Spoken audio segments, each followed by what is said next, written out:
Let's just quickly introduce myself. I'm Alan Dewar. I've got a house on 442 Walk Road for about 25 years or so, and this is the first meeting I've come to. So Nice. Well, just happened to be here. Noticed it last night. thanks, Alan. No. Grab a seat. Yeah. Make yourself You're welcome to listen.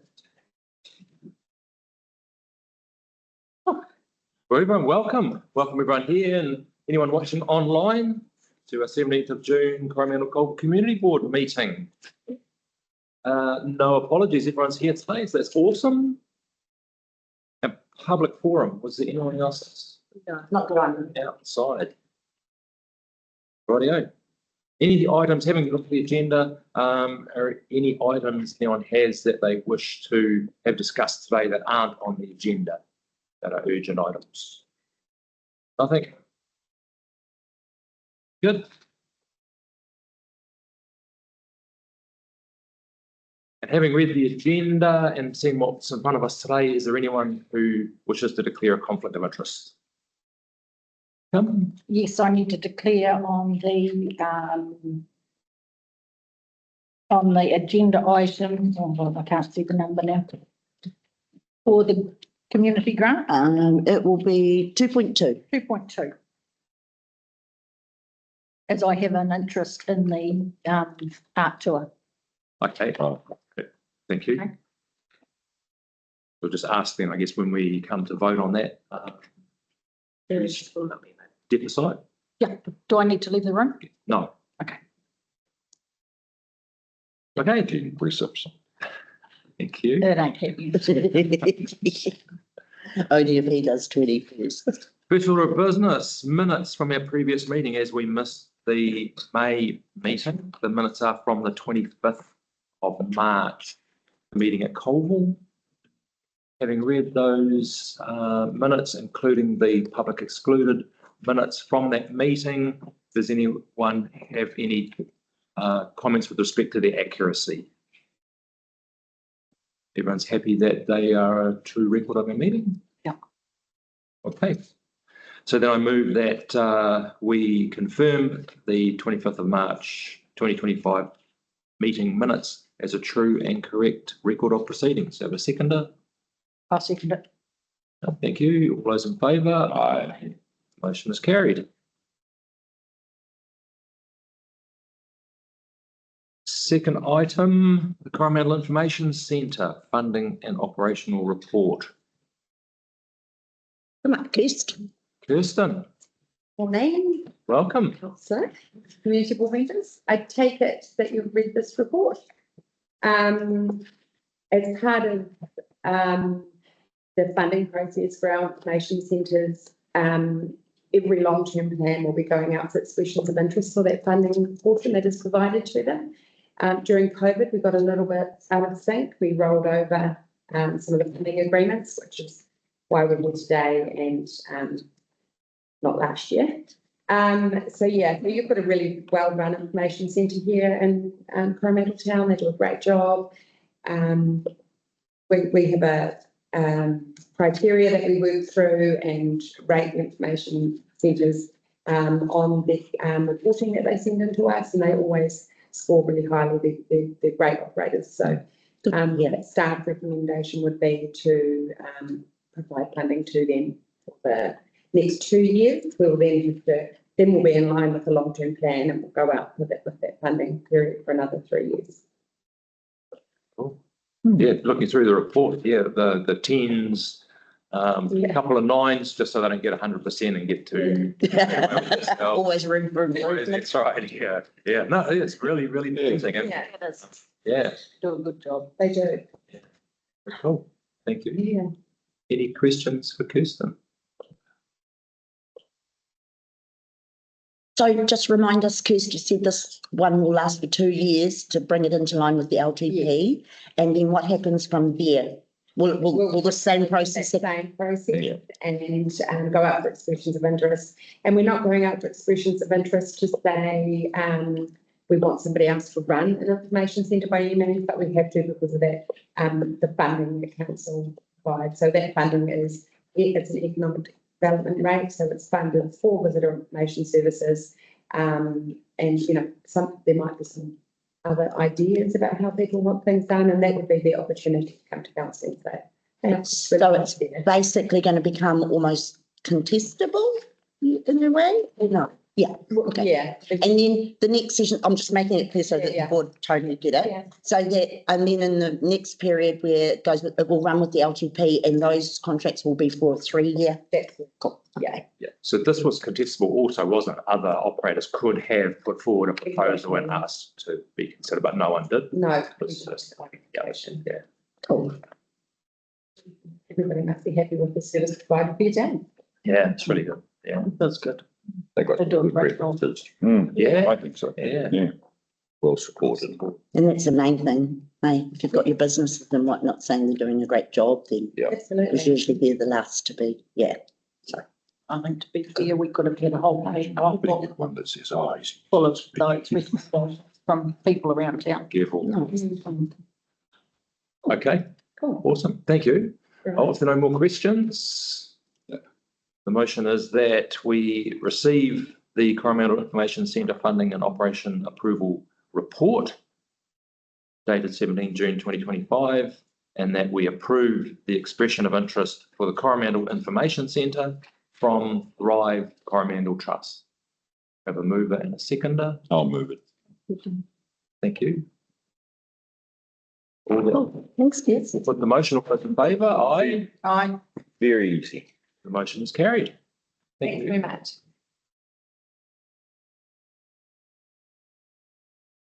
We don't have an agenda, so I know it's not off you you. can lead it, can't you? The next item is the application for discretionary funds. We have a report from Margaret. I take it as you've all read, and I am fully aware that you've discussed a lot of these through the last few months through the network sessions and the various community groups that you've been out and visited and whatnot. So do you have any questions, or we'll just let you guys discuss it? No questions.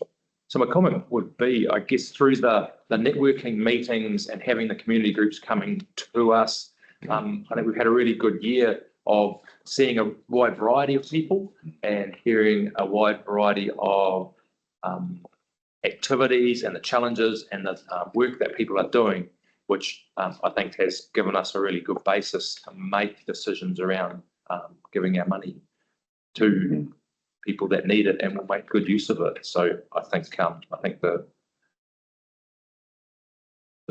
the allocation of it really fits nicely with the work that we've done through the year. And I think it's very fair and a great use of it. Yep. Happy with it. Happy with the as. numbers? Yeah. It seems to fit your budget nicely. You seem to have a knack at doing that, Board. Perfectly. Okay. Yep. You please.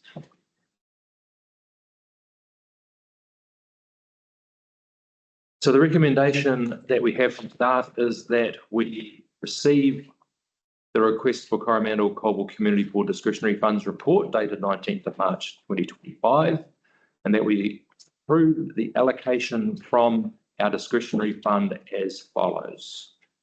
St Paul's Church for building repairs, $4,000. Coromandel Community Library for operational costs, $15,000.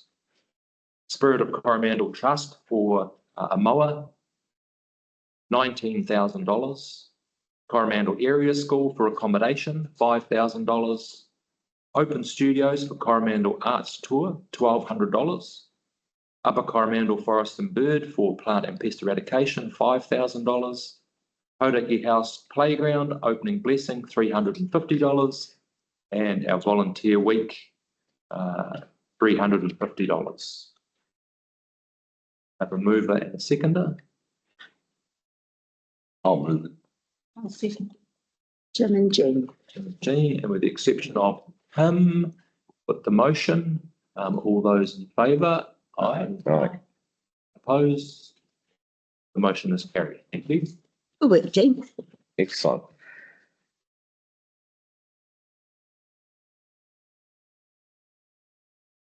Now, we did, Luke did, oh, Luke is. He's here, he's here. He's here. So the next item is the CAPEX work program and other operational updates. Great to have Luke here in person. Welcome. Thanks for making the drive up the coast. I'm sure it was a struggle driving up from Thames this morning along the beautiful coast. Beautiful. And welcome. Thank you. So just, through the chair today, we've got a fairly standard sort of update, but just a couple of highlights for you.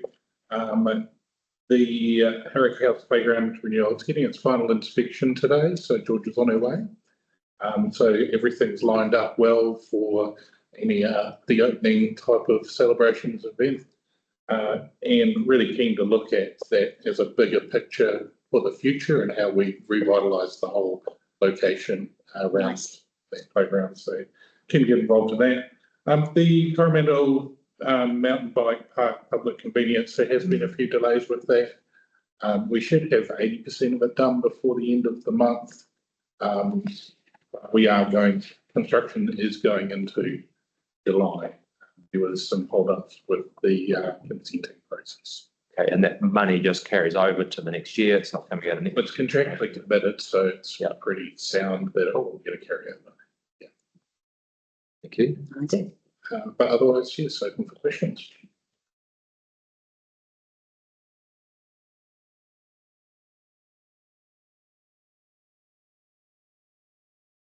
Do you have anything capital coming through in the new financial year, Luke? Are you aware of anything, like anything significant or anything? Not off the top of my head, we actually don't have many projects at all with new ones next year. We've got a few multi-year ones that team are delivering. Yeah. We're also working with parks to pick up these standard renewals on their behalf. So my team delivering the stuff that needs building consents and contracts put in place and stuff like that. So, Nice, makes sense. yeah, it just frees them up to focus on the day-to-day management of the sites out there, and we can, who are used to delivering all of that sort of stuff, just to provide that sort of service. Yeah. Just a question, Luke, you know the Karakia House car park reseal, is it on here? Next year. It'll be in the next. Oh, next financial year, I can lose sight of that. And We're very keen to get that done as soon as possible. it's been decades of We've waiting. waited 22 years.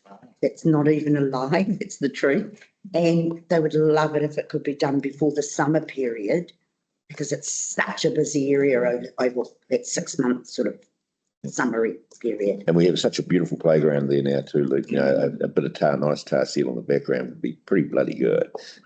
You're right, this in winter.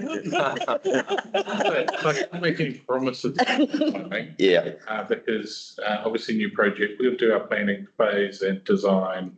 All of those things take time to procure the services and get the right experts in the mix. Yeah. Good news is that Shrinat has joined our team who was in roading. And so he's got plenty of experience in doing roading type projects. Yeah. So he's going to deliver this one for you. Oh, yeah. great. So we've got a good person leading it for us. Cool. And I might get the timing wrong too, Luke, but we had a lot of money in here for a long time for work up at the cemetery, which seems to have disappeared out of here now. Do you know what's? Buffalo Cemetery? Yeah, Buffalo Road. Yeah, So I don't have the detail. I do know that it's land later found not really suitable. yeah, that's the one. Yeah. Yeah. And so there was some drainage work related to that. That's the one.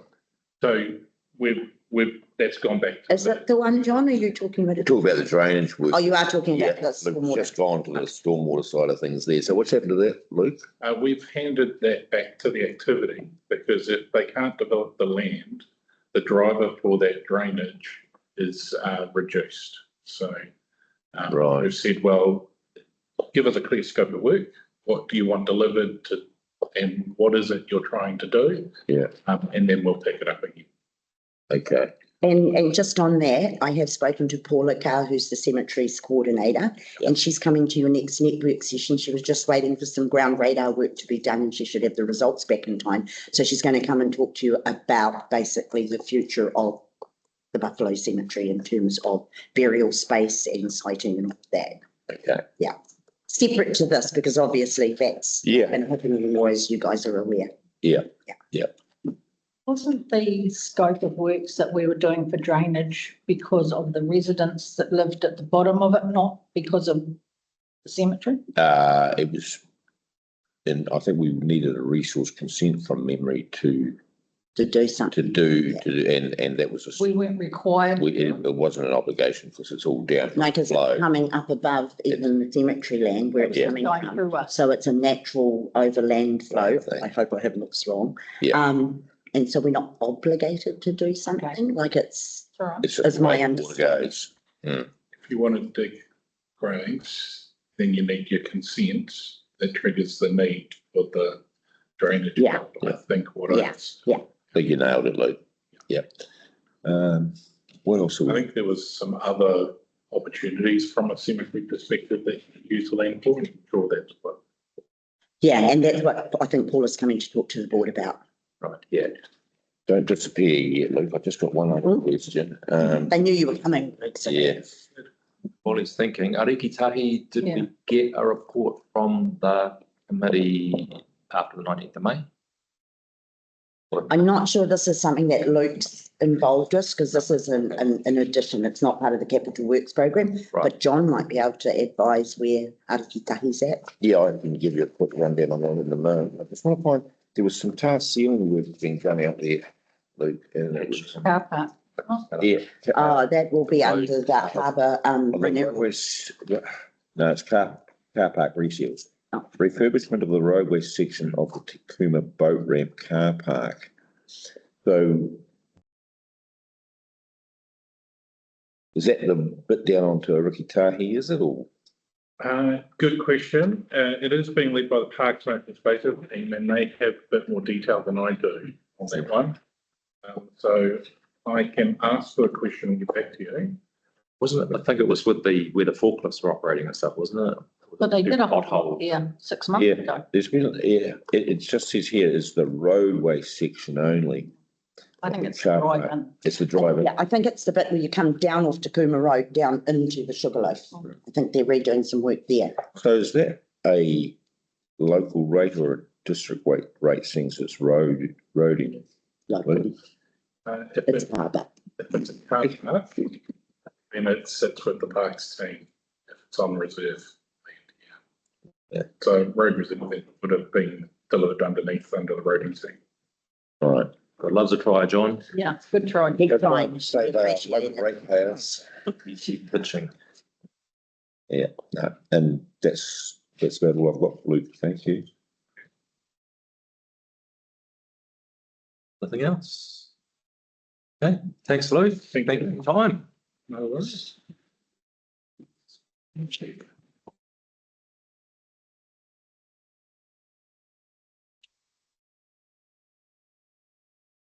If there's no further discussion, the recommendation is that we receive the Coromandel Colville Community Board CAPEX Work Program 24-25 and other operational updates report dated 29 May 25.